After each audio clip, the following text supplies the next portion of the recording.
Becky, thank you so much for being here. We're going to talk about a topic that's certainly not new. We've all heard of the empty nest syndrome. Some of us were happy when it happened. Some people are extremely devastated and depressed, and so it can affect people differently.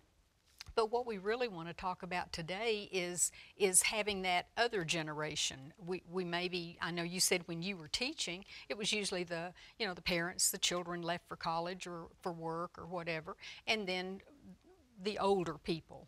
And now we sometimes have all of these generations living under one roof.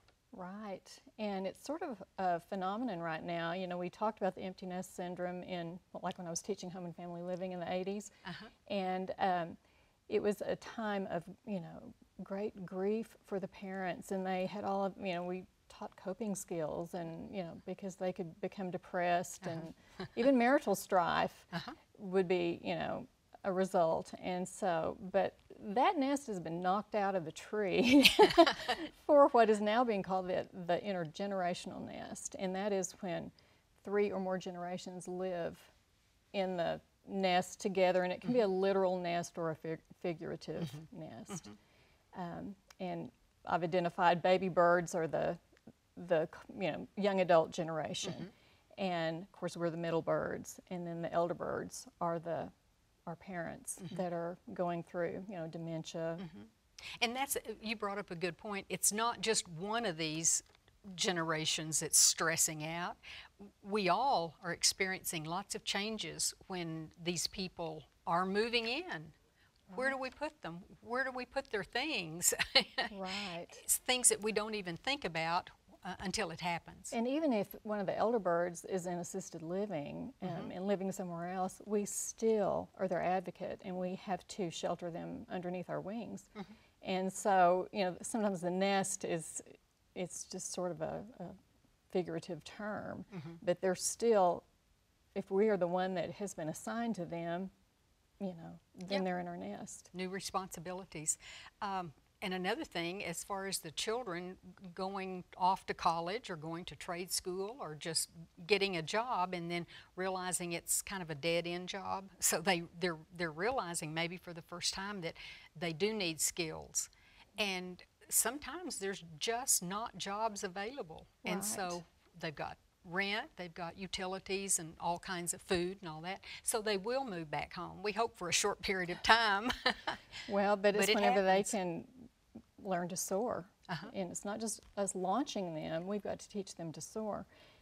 There's a study that I read about this, and I think it all started around 2008 when we had like a socioeconomic downturn. And it just has kept on. And, I have 2 daughters, and they have friends that are still living, have graduated from college, still living with their parents because of economics, because student loans were so expensive. And the statistics are from the Federal Census Bureau, 1 in every 3 young adults are living at home with their parents right now. So that's, That's considerable. That is a considerable amount. And out of that, 54% of those young adults have some sort of chronic illness. And it may be even mental illness, physical illness, or some sort of a disability. So it's the timeline is changing in the family unit because kids are waiting longer to get married. The elderly are living a whole lot longer, and so this timeline is scooting. And one article I read called it gray economics because it changes our perception of what we need for retirement, and it changes all of our plans, the middle birds. So, it's sort of a phenomenon that we're having to deal with, cope with. And again, it's how we choose to cope with it. Like you were saying, maybe move our retirement. We can't retire exactly when we plan. Maybe we had plans for travel or whatever. But because of situations involving either our children and sometimes grandchildren, that's sometimes a 4th generation that may be there. Lots of families are raising their grandchildren. So it's how we learn to accept it. And that sounds easy. I'm not going through that. So it's easy for me to say, well, you've got to maintain your sense of humor, you've got to plan, prepare, and all that. But how did you teach people when you were teaching? How did you help them, let's say, cope and not be resentful? Well, you know, any of the coping skills, mindfulness is sort of a new catchphrase right now, but it's, you know, probably had something that we related that to back then. But I think prayer and mindfulness, keeping your sense of humor. I think that's really pursuing important. your interest if you have time to. And usually if you've got 2 other generations that you're accountable for, you're not going to have a lot of free time, but you have to make time for yourself, volunteering. And then ultimately, if you really feel like you have a lot of grief, or, you know, maybe the elder bird in your family has a long chronic illness or something, you can seek help. You can go to a support group. You can, you know, have a friend that you talk to. And I think not feeling guilty is so important. When you mention that about if it's a long-term situation, you may need someone to come in and help you be able to cope better too. Right. And yet I think many of us feel guilty if we can't do it all. Right, and that's dealing with the fluff. The fluff is these feelings that we have, guilt, you know. Yes, I could have someone come in and clean my house, but, you know, I would feel guilty if I did that. We try to do too much. We try to make everybody... Superwoman syndrome. Right. And Superman. It Right. affects the men as well. We might take a look at this. People have oops, upside down, talking about the life cycle, and this shows how it has extended through this extra generation. And maybe it's always been there, but we just weren't as aware of it. And this is the human life cycle. We talk about the human life cycle and the family life cycle, so they are kind of confusing, but this is the human life cycle. And this is even depicted in the New Mexico Zia symbol on the state flag. Oh, The life cycle. And it's infancy, youth, adulthood, and old age.